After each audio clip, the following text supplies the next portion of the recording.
नमस्कार दोस्तों, 2025 में अगर आप एक कार लेने के बारे में सोच रहे हैं और इस कार के ड्रीम को आप पूरा करने वाले हैं एसबीआई से एक कार लोन लेकर, तो ये वीडियो आपके लिए बहुत इंपॉर्टेंट होने वाली है। जब भी हम किसी बैंक में कोई लोन लेने के लिए जाते हैं तो उस समय हमारे दिमाग में बहुत सारे क्वेश्चन होते हैं, जैसे कि क्या मैं इस लोन के लिए एलिजिबल हूँ, इस लोन को लेने के लिए मिनिमम इनकम क्या होनी चाहिए, मेरी ईएमआई कितनी बनने वाली है, मैं कितना लोन ले सकता हूँ, और अगर मेरे को ये लोन मिल जाता है तो उस केस में रेट ऑफ इंटरेस्ट क्या रहने वाला है, फाइल चार्ज क्या रहने वाला है, इसके अलावा कौन कौन से खर्चे हैं जो मेरे को इस कार पर देने होंगे। तो इस वीडियो में हम एसबीआई कार लोन से रिलेटेड सब चीजें डिस्कस करने वाले हैं और डिटेल में समझने वाले हैं एसबीआई कार लोन के सारे फीचर्स और वो कौन कौन सी बातें हैं जिनका आपको ध्यान रखना है जब आप इस कार लोन को लेने जाएंगे। तो देर ना करते हुए चलिए शुरू करते हैं।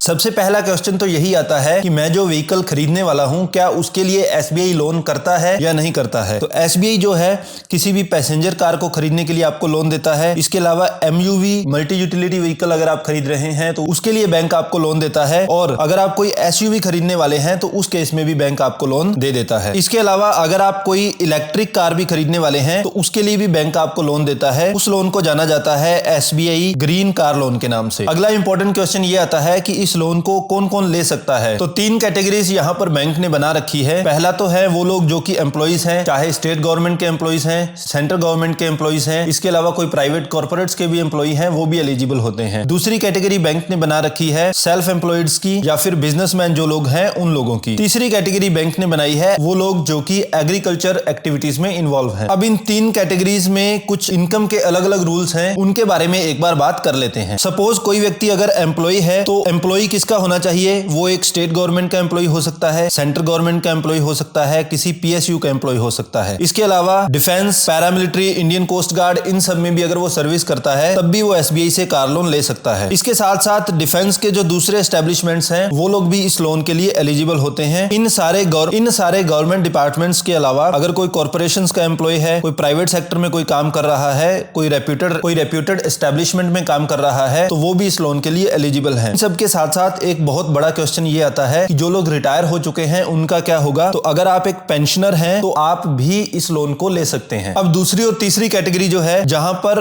व्यक्ति जो लोन ले रहा है वो एक एम्प्लॉय नहीं है, वो एक प्रोफेशनल है, जैसे कि कोई सीए है, कोई डॉक्टर है, कोई सेल्फ एम्प्लॉयड है, कोई खुद का बिजनेस कर रहा है, वो सारे भी इस लोन के लिए एलिजिबल है। एग्रीकल्चर के केस में जैसा कि हमने बात की, कोई भी व्यक्ति जो कि एग्रीकल्चर एक्टिविटीज में इन्वॉल्व है और अलाइड एक्टिविटीज में इन्वॉल्व है। अलाइड एक्टिविटीज जैसे कि खेती के साथ साथ जैसे लोग पशुपालन करते हैं, मछली पालन करते हैं, उन सब एक्टिविटीज में अगर कोई व्यक्ति इन्वॉल्व है तो वो भी इस लोन के लिए एलिजिबल है। सबसे पहले बात कर लेते हैं एज की कि एज क्राइटेरिया यहाँ पर क्या है। मिनिमम 21 साल एज होनी जरूरी है एसबीआई से कार लोन लेने के लिए, और मैक्सिमम जो है 70 साल की एज तक इस लोन को लिया जा सकता है। लेकिन यहाँ पर एक कंडीशन ये है कि जब व्यक्ति 75 साल का हो जाएगा तो 75 साल की एज तक पहुंचते पहुंचते उसको इस लोन में सारी रीपेमेंट कर देनी है। 75 साल के बाद इस लोन को नहीं चलाया जा सकता है। नॉर्मली क्या होता है, कार लोन 7 साल के लिए किया जाता है। अगर इलेक्ट्रिक व्हीकल की बात करें तो वहां पर यह लोन किया जाता है 8 साल के लिए। लेकिन सपोज कोई व्यक्ति अगर 70 साल की एज में आकर लोन ले रहा है तो उसको ये लोन 75 ईयर्स की एज तक क्लोज करवाना होगा। दैट मीन्स उसको ये 7 साल या 8 साल पूरे नहीं मिल पाएंगे, उसको ये लोन 5 साल में ही बंद करवाना होता है। अब किसी भी लोन के लिए सबसे इंपॉर्टेंट क्राइटेरिया होता है उस व्यक्ति की इनकम जो कि इस लोन को ले रहा है। यहां पर भी इनकम एक मेन क्राइटेरिया है। मैक्सिमम लोग इसी क्राइटेरिया पर आकर रिजेक्ट हो जाते हैं। एसबीआई से अगर आपको कार लोन लेना है तो आपकी मंथली सैलरी 25,000 रुपए होनी जरूरी है। ये हम बात कर रहे हैं उन लोगों के लिए जो कि सैलरीड पर्सन है। 25,000 रुपए पर मंथ सैलरी का मतलब ये है कि उस व्यक्ति की एनुअल इनकम जो है वो 3 लाख रुपए से ज्यादा होनी चाहिए। सेम कंडीशन लागू होती है सेल्फ एम्प्लॉयड्स के लिए, प्रोफेशनल्स के लिए, या फिर कोई फर्म में प्रोप्राइटर या पार्टनर है, कोई बिजनेसमैन है, उनके लिए भी। जहां पर भी उनका नेट प्रॉफिट जो है, ग्रोस टैक्सेबल इनकम जो है वो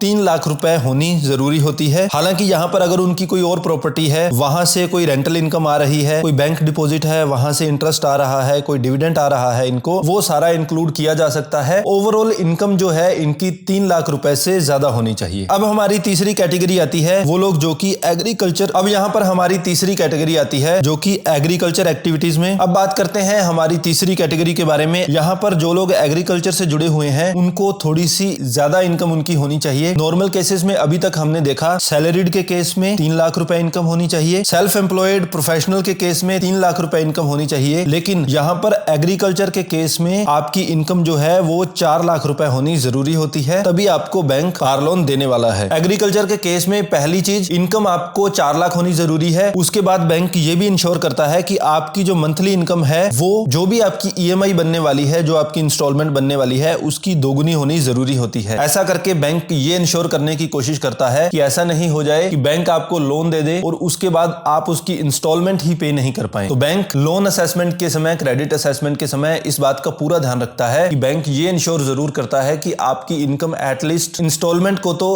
पे कर ही पाए। अब कुछ केसेस में ऐसा भी होता है कि एक व्यक्ति की इनकम जो है इनकम क्राइटेरिया को मैच नहीं कर पाती है, तो उस केस में एक सोल्यूशन ये होता है कि हमें को एप्लीकेंट को ऐड कर सकते हैं। सपोज मैं एक कार लोन लेने जाता हूं और मेरी इनकम बन रही है 20,000 रुपए, तो अब वो जो 5,000 रुपए का शॉर्टफॉल है उसके लिए मैं क्या करूंगा, मैं अपने किसी ब्रदर को, अपने फादर को इस लोन में ऐड कर लूंगा और उनकी इनकम भी मेरी इनकम में ऐड हो जाएगी और उसके बाद दोनों की इनकम को मिलाकर ही हमारी एलिजिबिलिटी काउंट होने वाली है। किसी भी कार लोन में मैक्सिमम 2 एप्लीकेंट हो सकते हैं। वो एप्लीकेंट किन किन को लिया जा सकता है, फादर को लिया जा सकता है, मदर को लिया जा सकता है, हस्बैंड वाइफ को लिया जा सकता है, बेटे को लिया जा सकता है या बेटी को लिया जा सकता है। सिर्फ ये 5 लोग हैं जिनको आप एज ए को एप्लीकेंट ऐड कर सकते हैं। अब यहाँ पर एक इंपॉर्टेंट चीज ये है, आप देख सकते हैं यहाँ पर ब्रदर को ऐड नहीं किया गया है, सिस्टर को ऐड नहीं किया गया है, तो इन दोनों को आप एज ए को एप्लीकेंट ऐड नहीं कर सकते हैं। लोन अमाउंट की बात करें तो मिनिमम जब आप कार लोन लेने जाते हैं तो मिनिमम 1 लाख रुपए का लोन बैंक आपको देता है। 1 लाख रुपए से कम अगर आपको लोन चाहिए तो आपको एसबीआई से कार लोन नहीं मिलने वाला। मैक्सिमम की अगर हम बात करें तो जो भी आपकी मंथली इनकम है उसको आप 48 से गुना कर दीजिए, 48 times of net monthly income, यही आपकी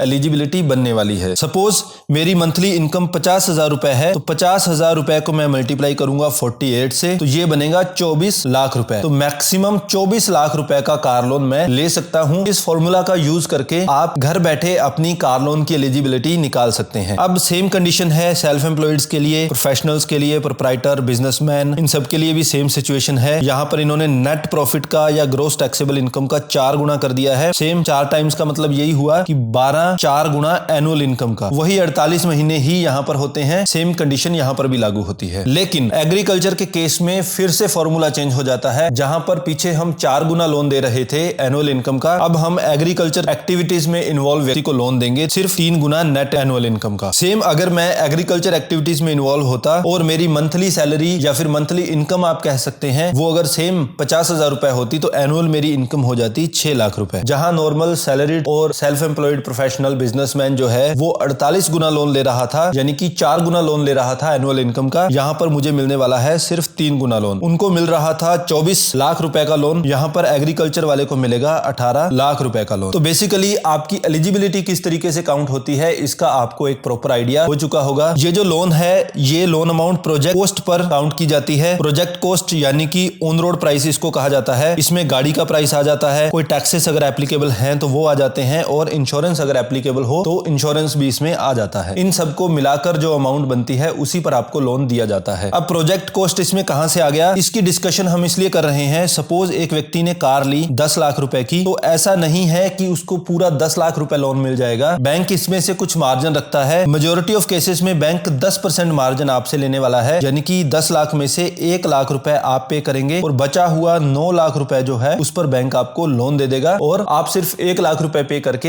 एक नई कार खरीद सकते हैं। हालांकि कुछ केसेस में बैंक ऑन रोड प्राइस का 100% भी फाइनेंस करता है। आगे समझेंगे उन सारी कंडीशंस को भी। बैंक जो है एक और चीज ध्यान में रखता है, वो है आपका EMI NMI रेशो। बैंक ये ध्यान रखेगा कि अगर आपकी ओवरऑल इनकम 5 लाख रुपए तक है तो उस केस में आपकी टोटल इनकम का 50% से ज्यादा EMI के रूप में नहीं काटा जाए। सपोज किसी व्यक्ति की इनकम 50,000 रुपए है तो बैंक इस बात का ध्यान रखेगा, बैंक आपको उतना ही लोन देगा कि मैक्सिमम आपकी 25,000 रुपए ही EMI जा सकती है। 5 लाख रुपए तक ये कंडीशन है, लेकिन अगर किसी व्यक्ति की इनकम 5 लाख रुपए से ज्यादा और 10 लाख रुपए तक है तो उस केस में आपकी ईएमआई काटी जा सकती है 60%। 10 लाख से ज्यादा अगर आपकी इनकम है तो उस केस में ईएमआई काटी जा सकती है 65%। पास्ट में अगर आपकी क्रेडिट हिस्ट्री बहुत अच्छी रही है, आपका सिबिल स्कोर 700 या उससे ज्यादा रहा है, तो उस केस में अगर आप ये 10 लाख से ज्यादा का लोन ले रहे हैं तो 10 लाख से 15 लाख तक आप 70% तक कटवा सकते हैं अपनी टोटल इनकम का ईएमआई के रूप में। और 15 लाख से ज्यादा अगर आपकी इनकम होती है तो उस केस में 75% काटा जा सकता है आपका ईएमआई के रूप में। अब पर्सनल फाइनेंस के केस में ये कभी भी एडवाइजेबल नहीं रहता है कि आप 100 रुपए कमाएं और 100 रुपए में से 75 रुपीस आप सिर्फ कार लोन की ईएमआई भर रहे हैं। ये एक डिजास्टरस सिचुएशन है और आपको इस सिचुएशन में कभी भी नहीं पहुंचना है। मैक्सिमम टू मैक्सिमम अगर आप जाना चाह रहे हैं तो आपको इस 50% वाले दायरे में ही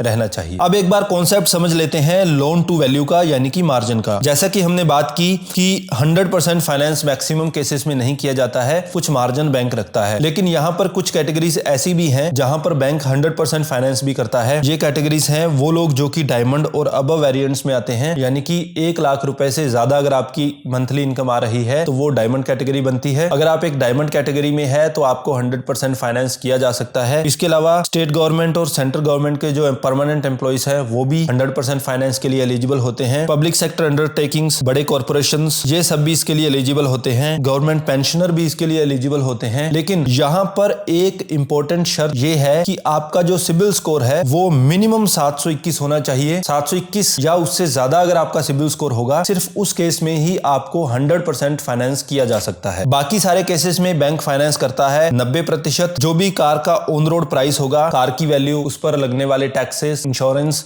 इन सबको मिलाकर जो कार की वैल्यू है उसका 90% तक बैंक आपको लोन दे देता है और बचा हुआ 10% जो है वो आपको खुद देना होता है। अब किसी भी कार लोन का सबसे बड़ा खर्चा होता है उस पर लगने वाला रेट ऑफ इंटरेस्ट, क्योंकि कार लोन अगर आप 5 साल या 7 साल चलाएंगे तो ये एक ऐसा खर्चा है जो लगातार थ्रू आउट द लोन आपके साथ में चलने वाला है। अगर आप कोई हाई रेट ऑफ इंटरेस्ट पे लोन लेने वाले हैं तो उस केस में आपको लगभग 5 साल 7 साल तक वही हाई रेट ऑफ इंटरेस्ट ही पे करना है। तो जब भी आप एक कार लोन लेते हैं तो इस चीज का हमेशा ध्यान रखना है। रेट ऑफ इंटरेस्ट को एक चीज सीधे रूप से इंपैक्ट करती है, वो है आपका क्रेडिट स्कोर। जनरल भाषा में हम लोग इसको सिबिल स्कोर के नाम से जानते हैं। आपका सिबिल स्कोर जितना अच्छा होगा आपको कार लोन उतना ही सस्ता मिलेगा, मतलब आपका रेट ऑफ इंटरेस्ट उतना ही कम रहने वाला है। अभी एक बार नजर दौड़ाते हैं कि एसबीआई जनवरी 2025 से आपको क्या रेट ऑफ इंटरेस्ट ऑफर करने वाला है। सबसे पहली चीज, अगर आपका सिबिल स्कोर 800 या उससे ज्यादा है तो उस केस में अगर आप 3 से 5 साल तक ईएमआईज बनाते हैं तो आपका रेट ऑफ इंटरेस्ट रहने वाला है 9.20% और 5 साल से ज्यादा के लोन के लिए आपको देना होता है 9.30%। ठीक इसी तरीके से अगर आपका सिबिल स्कोर है 775 से 799 तक तो रेट ऑफ इंटरेस्ट 3 से 5 साल के लिए रहेगा 9.35% और 5 साल से ज्यादा के लोन के लिए रहेगा 9.45%। 757 से 774 अगर आपका सिबिल स्कोर है तो 3 से 5 साल के लिए आपका रहने वाला है 9.45% और 5 साल से ज्यादा के लोन के लिए आपको देना होता है 9.55%। 721 से 756 है अगर आपका सिबिल स्कोर तो उस केस में 3 से 5 साल वाली कैटेगरी में आपका लोन रहने वाला है। उस केस में 3 से 5 साल वाली कैटेगरी में आपका रेट ऑफ इंटरेस्ट रहने वाला है 9.70% और 5 साल से ज्यादा के लोन के लिए आपको देना होता है 9.80%। अगर आपका सिबिल स्कोर 700 से ज्यादा और 720 के अगर आपका सिबिल स्कोर 700 से लेकर 720 तक है तो उस केस में आपका रेट ऑफ इंटरेस्ट 3 से 5 साल के पीरियड के लिए रहने वाला है 9.95% और 5 साल से ज्यादा के पीरियड के लिए रहने वाला है 10.05%। 650 से 699 अगर आपका सिबिल स्कोर है तो उस केस में आपका रेट ऑफ इंटरेस्ट रहेगा 10.05% अगर आप ईएमआईज बनाते हैं 3 से 5 साल के लिए और अगर आप 5 साल से बड़ा टेन्योर चूज करते हैं तो उस केस में आपका रेट ऑफ इंटरेस्ट रहने वाला है 10.15%। अब कुछ केसेस ऐसे भी हो सकते हैं जहां पर कोई व्यक्ति लोन लेने जाए और उसने पहले कभी कोई भी लोन नहीं लिया हो तो उस केस में क्या होता है कि उसका कोई भी सिबिल स्कोर नहीं होता। सिबिल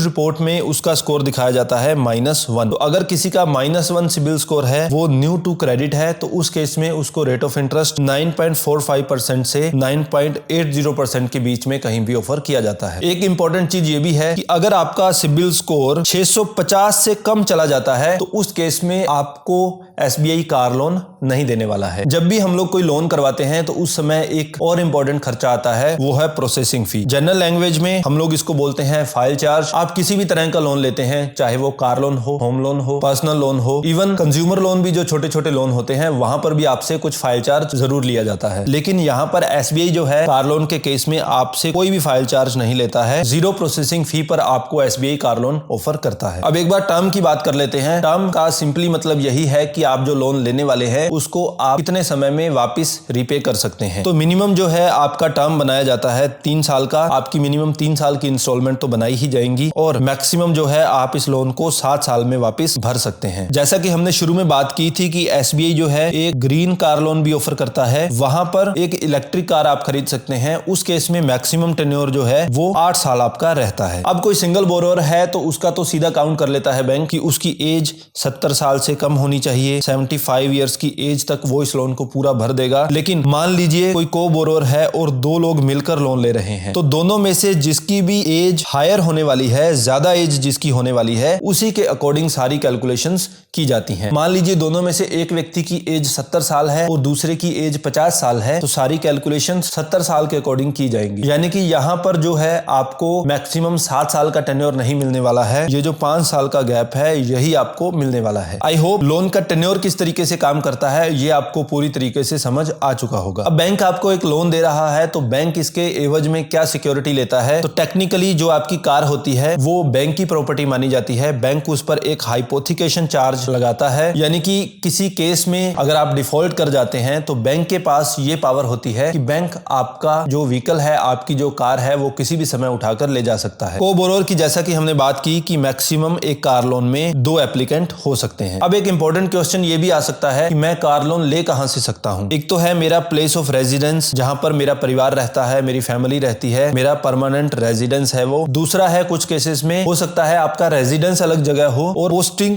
अलग जगह हो। ऐसा नॉर्मली होता है स्टेट गवर्नमेंट, सेंट्रल गवर्नमेंट या डिफेंस के केस में, जहां पर व्यक्ति का घर एक जगह होता है लेकिन किसी वजह से उसका ट्रांसफर किसी और जगह पर हुआ होता है। तो उस केस में आपको यहाँ पर पूरी सुविधा रहती है कि आप दोनों में से जाकर किसी भी जगह पर लोन ले सकते हैं। यहाँ पर एक स्पेशल छूट दी जाती है डिफेंस, पैरामिलिट्री। यहाँ पर एक स्पेशल छूट दी जाती है उन एम्प्लॉइज के लिए जो डिफेंस रिलेटेड जॉब्स कर रहे हैं। यहाँ पर वो परमानेंट रेजिडेंस पर जाकर भी लोन ले सकते हैं। प्लेस ऑफ पोस्टिंग, जहां पोस्टिंग हो वहां पर भी लोन ले सकते हैं। इसके अलावा अगर उनका सैलरी अकाउंट इन दोनों के अलावा किसी तीसरी जगह मेंटेन है तो आप वहां पर भी जाकर लोन ले सकते हैं। लोन की प्रोसेसिंग टाइम की अगर हम बात करें तो इस लोन को प्रोसेसिंग का जो टाइम बैंक ने प्रेस्क्राइब कर रखा है वो है 2 दिन, लेकिन मैक्सिमम केसेस में इस लोन को सेम डे ही दे दिया जाता है। ये 1 दिन 2 दिन का टाइम नॉर्मल ब्रांचेस में लगता है, लेकिन अगर आप मिड साइज या उससे बड़ी सिटीज में जाएंगे तो वहां पर लोन प्रोसेसिंग के लिए कार लोन के स्पेशल हब बने हुए हैं। एक पूरी ब्रांच रहती है जहां पर सिर्फ कार लोन को ही प्रायोरिटी दी जाती है। उन जगहों पर अगर आप जाएंगे तो कार लोन आपका मैक्सिमम 2 से 3 घंटे में ही सैंक्शन कर दिया जाता है। अब इस कार लोन को करने के बाद इसकी पेमेंट आपको बैंक किस तरीके से देगा? बैंक क्या करता है, बैंक इस लोन की डिसबर्समेंट सीधी करेगा डीलर्स को। उस डीलर को पेमेंट जाएगी जो आपको कार देने वाला है। सपोज आपकी एक 10 लाख की कार है और वहां पर 1 लाख आपका मार्जिन है, तो बैंक ये 1 लाख रुपए आपसे लेगा, 9 लाख रुपए खुद के ऐड करेगा, दोनों के 10 लाख रुपए बनाएगा और इन 10 लाख रुपए को डायरेक्टली डीलर के अकाउंट में बैंक डाल देगा। और ये करने के बाद आप जो है डीलर से जाकर कार ले सकते हैं। एसबीआई अपने कार लोन पर किसी भी तरह की प्री पेमेंट पेनल्टी भी नहीं लेता है। अगर आपके पास कुछ एक्स्ट्रा पैसा आ जाता है और उस पैसे को अगर आप अपनी कार लोन में डालना चाह रहे हैं तो वो आप कर सकते हैं। आपकी आउटस्टैंडिंग जितनी कम होगी, आपकी ब्याज पे करने वाली अमाउंट जो है वो भी उतनी ही कम हो जाएगी, क्योंकि बैंक जो है आपका इंटरेस्ट डेली बेसिस पे कैलकुलेट करता है। डेली बेसिस पे जो आपकी आउटस्टैंडिंग रहने वाली है, बैंकों के प्रति देनदारी जो आपकी रहने वाली है, उसी पर आपको ब्याज लगाया जाता है। तो आप कुछ प्री पेमेंट करके अपनी इंटरेस्ट की कुछ अमाउंट बचा सकते हैं। हालांकि बैंक फोरक्लोजर चार्जेस आपसे ले सकता है। अगर आप समय से पहले किसी लोन को बंद करवाने जा रहे हैं तो उस केस में आपको फोरक्लोजर चार्जेस देने पड़ सकते हैं। ये फोरक्लोजर चार्जेस रहते हैं 2% प्लस जीएसटी। लेकिन अगर आप लोन को बंद करवाने जाते हैं अकाउंट ओपन होने के 2 साल के बाद, तो उस केस में आपको किसी भी तरह के फोरक्लोजर चार्जेस नहीं लगाए जाते हैं। अब जब भी आप एक कार लेते हैं तो कार का इंश्योरेंस करवाना भी जरूरी होता है और इस इंश्योरेंस पर बैंक का चार्ज नोट होता है। है। इसके साथ साथ जो इंश्योरेंस पॉलिसी है उसकी कॉपी भी आपको बैंक को देनी होती है, ताकि बैंक उस इंश्योरेंस पॉलिसी को आपके लोन डॉक्यूमेंट्स के साथ रख सकता है। और ये आपकी रिस्पॉन्सिबिलिटी होती है कि पूरे लोन टेन्योर में आप इस कार को इंश्योर्ड रखेंगे, यानी कि कोई मिस हैपनिंग होने के केस में इस कार को इंश्योरेंस से रिपेयर करवाया जा सके, मेंटेन करवाया जा सके, इस चीज को आपको इंश्योर करना होता है। अब एक इंपॉर्टेंट क्वेश्चन ये भी आता है कि अगर आपका एक कार लोन पहले से चल रहा है तो क्या उस केस में आप दूसरा कार लोन ले सकते हैं? तो यहां पर बैंक आपको फैसिलिटी ये देता है कि आप एक ही समय में मैक्सिमम 3 कार लोन चला सकते हैं। तो अगर आपकी एग्जिस्टिंग कार कुछ पुरानी हो चुकी है, आपका लोन ऑलमोस्ट पास में पहुंच चुका है बंद करवाने के, तो उस केस में आप सेकंड कार लोन भी ले सकते हैं। और इवन अगर आपको कोई तीसरी कार लेनी है तो आप एक थर्ड कार लोन भी ले सकते हैं। किसी वजह से आप अपनी ईएमआई जो है वो समय पर नहीं भर पा रहे हैं, तो जो भी इर्रेगुलर अमाउंट होगी, जो कि ईएमआई आप नहीं भर पाए हैं और 1 महीने से ज्यादा हो चुका है आपको इस ईएमआई को ड्यू हुए, तो इस ड्यू अमाउंट पर बैंक जो है 2% पर मंथ पिनल इंटरेस्ट लगाता है। 2% पर मंथ का मतलब है 24% एनुअली, और ये उतने ही दिन के लिए लगाया जाता है जितना समय आपका अकाउंट ओवरड्यू रहता है। तो आपको किसी भी लोन में इस चीज का हमेशा से ध्यान रखना है कि आपको अपनी ईएमआई इरेगुलर नहीं करनी है। इसका एक दूसरा बड़ा इंपैक्ट ये पड़ता है कि जैसे ही आपकी ईएमआई ओवरड्यू होती है, सेम ओवरड्यू अमाउंट आपके सिबिल में भी दिखानी शुरू हो जाती है और सिबिल स्कोर आपका बहुत तेजी से कम होना शुरू हो जाता है। कारण ये है कि ये कार लोन है, ये पूरी तरह से सिक्योर लोन नहीं माना जाता है। इसी वजह से ये आपके सिबिल स्कोर को बहुत बुरी तरीके से इंपैक्ट करता है। तो ये था एक detailed analysis SBI car loan के बारे में। अगर अभी भी आपको कार लोन से रिलेटेड कोई भी डाउट हो तो आप हमसे कमेंट बॉक्स में पूछ सकते हैं, या डिस्क्रिप्शन बॉक्स में दिए गए लिंक्स का प्रयोग करके आप हमसे डायरेक्टली कांटेक्ट भी कर सकते हैं। अगर किसी भी फॉर्म में आपको हमारा कंटेंट यूजफुल लगा, इंफॉर्मेटिव लगा, तो इस वीडियो को लाइक और शेयर जरूर करें और हमारे चैनल को सब्सक्राइब करके हमारा कॉन्फिडेंस और बढ़ा सकते हैं। अभी के लिए इतना ही। This is Pavandeep Singh signing of.